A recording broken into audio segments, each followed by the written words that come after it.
Raiden menarik Alec hingga masuk ke dalam kamar Mommy dan dedinya di lantai 2. Raden bersikeras meminta Alec tetap tinggal dan mandi dulu, membersihkan tubuh dan mengganti baju dengan yang lebih hangat.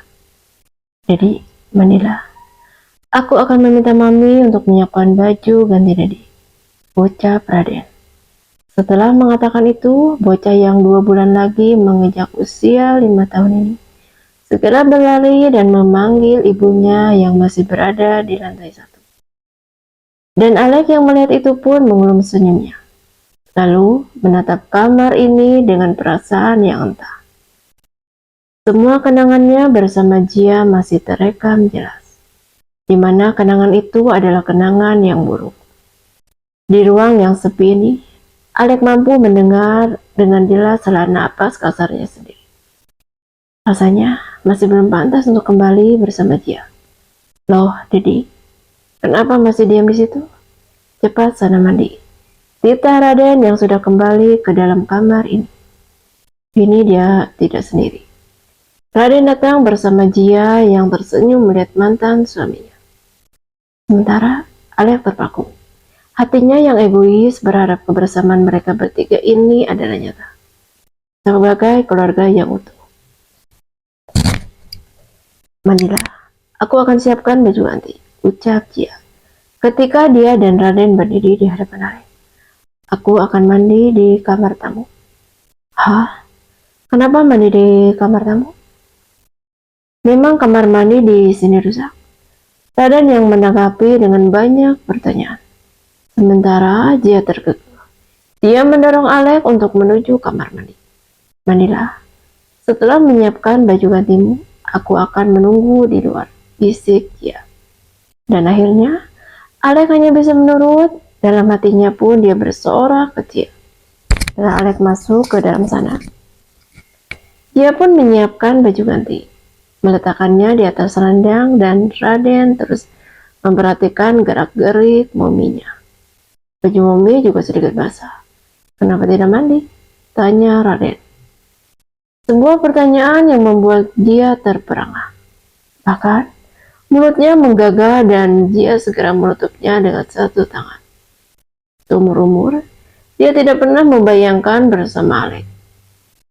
Dia menggelengkan kepalanya cepat. Tidak, batinnya. Mami, Kak Naru menyiapkan baju ganti Dedi. Tidak bisa, jawab Jia gagap. Wajahnya sudah merona entah kenapa. Mungkin karena pikiran kotor sudah mulai menghampiri. Oh iya, jawab Raden polos. Ayo kita keluar, kita temani Oma di bawah. Ajak dia mengalihkan pembicaraan. Kita tunggu Dedi saja. Setelah Dedi selesai mandi, gantian Mami, baru setelahnya kita turun bersama. Dia terdiam, menggigit bibir bawahnya dan berpikir mencari alasan untuk keluar dari dalam kamar ini. Sebelum Alex selesai, dia harus segera pergi. Tapi Oma sudah menunggu kita. Tidak perlu cemas, Mom. Oma kan tahu kita di sini. Dan duduk meloncat dan naik ke atas ranjang, duduk manis di sana dan menunggu dedinya. Sementara Jia mengusap tekuknya bingung. Jantungnya gugup menghitung waktu yang berjalan makin bergemuruh. Hatinya saat mendengar tidak ada lagi suara gembar desik air dari dalam kamar mandi. Dia ingin lari namun Raden terus berbicara banyak hal yang seperti angin lalu di telinganya. Berdirinya Jia tidak tenang. Terus berharap agar Alec keluar menggunakan handuk kimono. Tapi handuk kimono di sana hanya milikku. Untuk Alec hanya ada handuk pinggang. Tidak, aku harus keluar. Raden, Mami lupa satu hal. Ada yang tertinggal di bawah. Mami ambil dulu ya. Pamit Jia cepat-cepat. Namun sialnya kalah cepat dengan Alec yang lebih dulu keluar dari dalam kamar mandi. Sontak dia dan Raden menoleh. Melihat Dedi Alec yang sudah mandi, nampak segar dan menggunakan handuk yang melilit di pinggangnya. Sementara dada bidang itu dibiarkan terbuka. Jia mati kutu. Yang terkejut bukan hanya Jia, Alec pun juga merasakan hal yang sama. Jia bilang dia akan keluar setelah menyiapkan baju ganti untuknya. Tapi Kenapa menangisinya itu masih ada di sini? Juga menatapnya. Ya ampun, Alex sampai terpaku. Hasrat yang sudah lama terpendam seolah kembali keluar dengan sendirinya secara perlahan. Dia dan Jia bukanlah orang asing, meski terjadi di luar kendalinya. Namun, hanya dia yang menjadi candunya. Bodoh, saudara Al. Apa yang kamu pikirkan? Gerutu Alex di dalam hati. Setengah tubuhnya yang terbuka membuat kesadarannya pun hilang separuhnya. Susah payah dia menetralkan semua. Kemudian dia berjalan, mereka seolah tidak terpengaruh apapun. Sementara dia langsung buru-buru memalingkan wajah.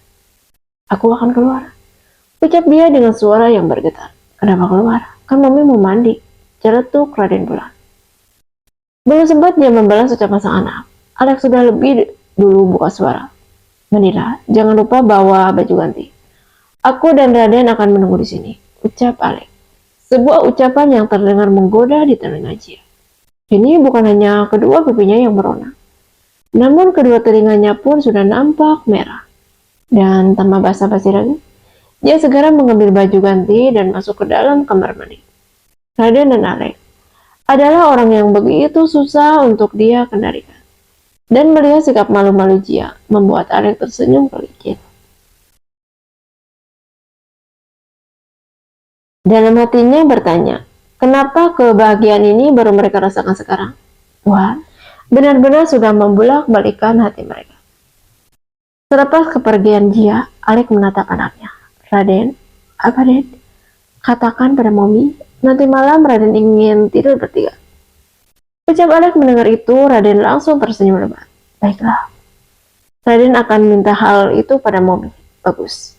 Kedua laki-laki berbeda generasi ini pun tersenyum lebar. Bahkan keduanya langsung membuat gerakan tos, seolah baru saja memenangkan sebuah pertandingan. Tak berselang lama, dia keluar dari dalam kamar mandi menggunakan baju lengkap dan wajah yang lebih segar. Tidak ada riasan yang menempel di wajah Jia, namun membuatnya terlihat jadi semakin cantik. Belum lagi rambut setengah basahnya yang membuat dia begitu mempesona di mata Alex, yang terus memandang. Alex dan Raden duduk berdampingan di tepi ranjang. Alex bahkan langsung menjengkol dengan sang anak untuk menjalankan misi yang sudah mereka sepakati. Raden yang memahami kode itu pun langsung membuka suara. Momi, apa sayang? Karena Daddy sudah pulang, nanti malam kita tidur bertiga ya, pinta Raden. Sebuah permintaan yang membuat dia sedikit mendelik. Permintaan sang anak yang terdengar tidak masuk akal. Namun, dia bingung bagaimana mau menolak dan menjelaskannya.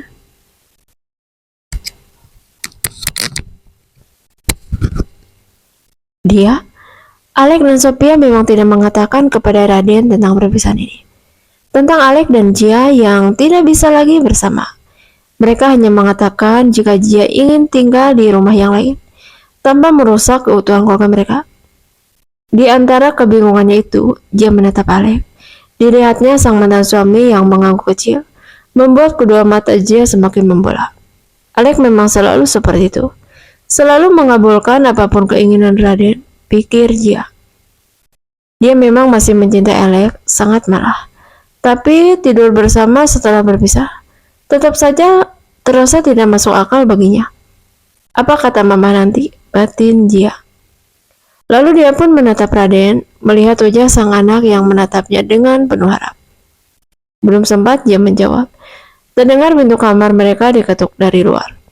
Sophia datang menghampiri mereka semua, didampingi perawat pribadinya yang dinaiki anak tangga secara perlahan.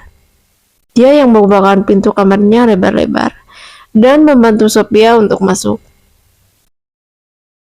Kenapa mama kesini? Minta saja pelayan untuk memanggil kami. Kami pasti akan langsung turun, ucap Jia. Dia sungguh tidak tega melihat Sophia yang susah payah naik ke lantai 2. Tahu punggung mantan mertuanya ini masih sering ngilu. Luka sayatan itu cukup panjang melukai punggungnya. Sebelum menjawab, Sophia bahkan mengatur napasnya lebih dulu. Napas yang terengah karena lelah. Di luar hujan semakin deras. Sebaiknya Alex menginap di sini saja, ucap Sophia. Tidak hanya mengatakan itu, Dia juga mengatakan jika nanti malam sepertinya dia tidak ikut makan malam bersama. Dia sudah ingin masuk ke dalam kamarnya sore ini juga. Karena itulah dia datang kemari sebelum beristirahat.